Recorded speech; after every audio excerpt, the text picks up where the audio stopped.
So those of you that are attentive know that I have had a radiator sitting in my garage for about 3 months now, which has not been in the car. Previously I had a stock Subaru Legacy radiator, pretty much the same radiator that would have gone with this engine originally in here, and the core on that thing was only about maybe 2/3 of an inch thick. So I have this new radiator because I want to put it in this car so that I don't have to worry about any cooling issues when I'm driving this thing hard, like in a track setting.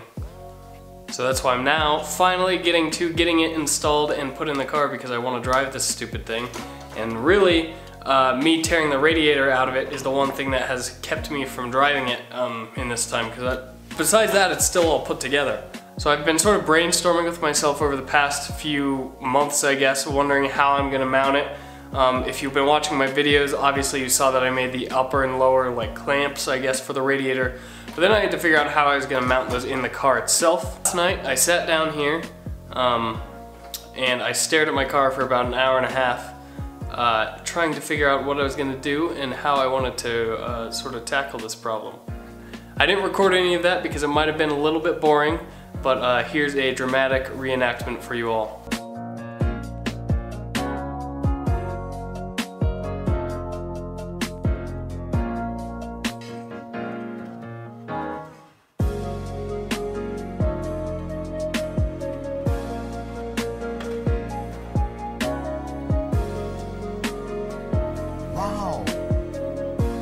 Alright, so obviously the radiator is in the car right now. As you can see, these are I don't know what to call them, clamps or something, I guess, that I mounted in there. And you can see that I have some tubes that I have welded onto there. And that is how I'm going to do it. So those connect to the clamps. There's some on the front here that are long, some on the back that are short. You can't see them. I'll take the radiator out so you can, but yeah, they just go straight down to the floor. I'll weld those in. And then gusset it appropriately to make sure it's nice and strong. Let me yank this radiator out and we can look at it more closely. Alright, so there it is without the radiator in it. If you look at the back there, are the little tubes. So that's how it's gonna sit. I know people are gonna say stuff about the angle of it, but in all of my research, the angle should not be an issue as long as I have proper ducting, which obviously that's the next big step, is to duct this radiator in and out the hood, so that any air that enters in through this big old hole is forced to go through the radiator. And that's the real big issue, is to, oh geez. That's the real big thing, is to make sure that you have a high pressure area here and a low pressure area on the exit, and you should pretty much have no problems no matter what the angle of the radiator is, so that should be alright. Now all I need to do, since this is still loose, I just have these rods welded on, what I'm going to do is find the spot where I want it, which I want it as far forward in the engine bay as physically possible, so that's probably going to be about it right there. Obviously it's completely uneven right now. See, I gotta make sure I fix everything when I'm showing people, because otherwise people are like, oh my god, I can't believe it's in there at an angle, you know, whatever, shut up.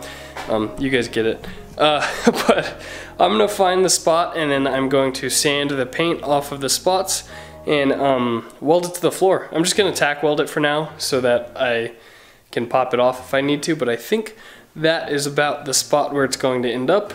And it should make it fairly easy to make ducting for it and everything. I'm gonna use aluminum sheet metal for that, maybe. I'm still toying with the idea of doing fiberglass. I would like the look and the weight of that and everything, but I'm not an expert at laying fiberglass, so I'm ranting right now. Yeah, I'm gonna situate this thing and tack weld it in.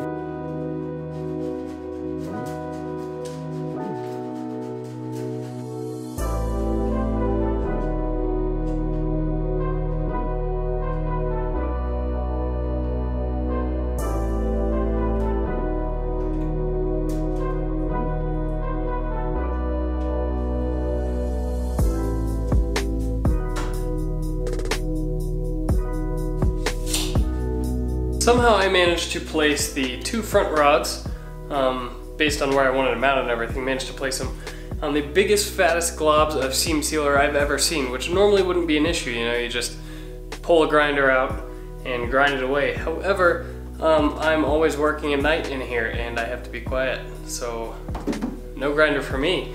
I got to painstakingly try to pry it up and chisel it out. But it's out now, it's ready to be welded in.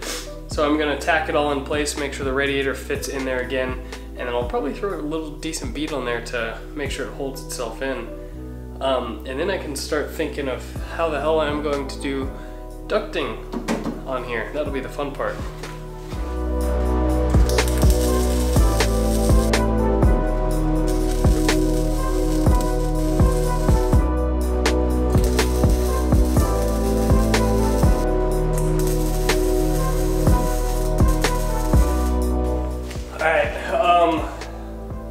I love the smell of carcinogens in the evening. Now that it's welded on there, it's actually quite a bit stiffer, since the only thing that was holding the top and bottom clamp pieces together was just flat sheets of sheet metal. There was no bead in it or anything. It was really wobbly and everything. But now that it's welded, I mean just tacked to the floor, it's real rigid. So that was one concern I had. And now it's gone because it's not flimsy anymore. Wow, what a crazy concept, Spencer.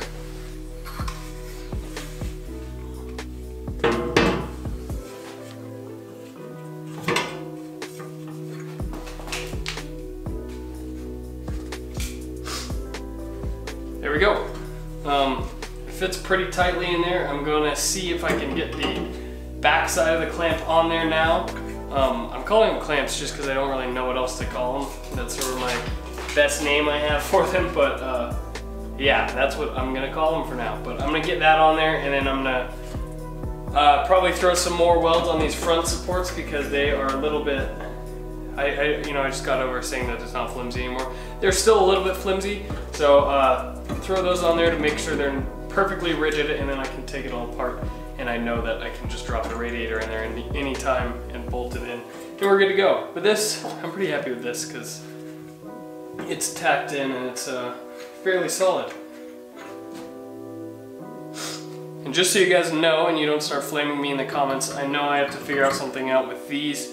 I don't know how to weld aluminum, so I might have someone weld some tubes that go down there, so I don't have to run a bunch of hoses and stuff. I'm not quite sure what I'm gonna do yet, so let me know down in the comments what you think I should do, like if you have any good ideas. I was thinking maybe just go get some aluminum tubes bent up, someone with a mandrel bender or whatever, and have them, run sort of down here and down, so then the hoses I already have can just hook straight up, and I can either weld them onto here or do a short intermediate hose in between each one of these and those pipes. Let me know what you think.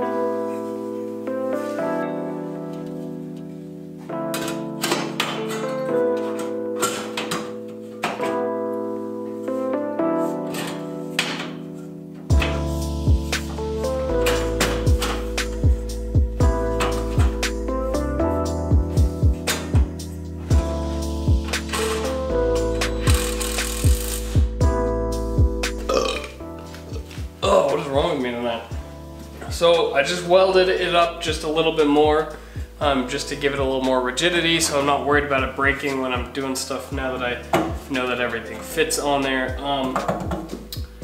What else? Yeah, it's pretty good now that it's all together. Like, the radiator is not moving. It's completely isolated from the metal.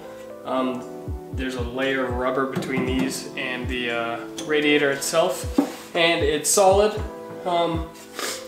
So yeah, I'm pretty happy with that setup. So now I guess I take the radiator back out, but I'm probably gonna leave it in because I think I might be done for the night, on the radiator at least.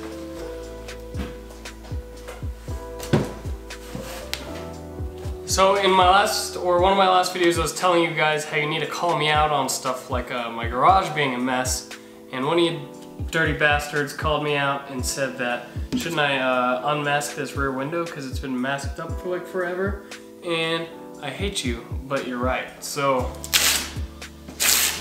I'm doing it. I appreciate the keeping me on my toes or whatever, keeping me in line. I don't know why I haven't taken this off. So while I'm back here, I'm gonna be honest with you guys. I got overspray on the glass, so while I'm back here, may as well scrape it all off just to be thorough. So I'm gonna take care of that real quick. That all came off the glass much easier than I expected, so I am happy. That was pretty much no big deal at all. Sweet. I think that's going to be the end of it for me today, guys. Thank you very much for watching. Hopefully this thing will be back on the road and driving in no time. That's the hope. I have a date, April 22nd, so today's March 8th or 9th, somewhere in there.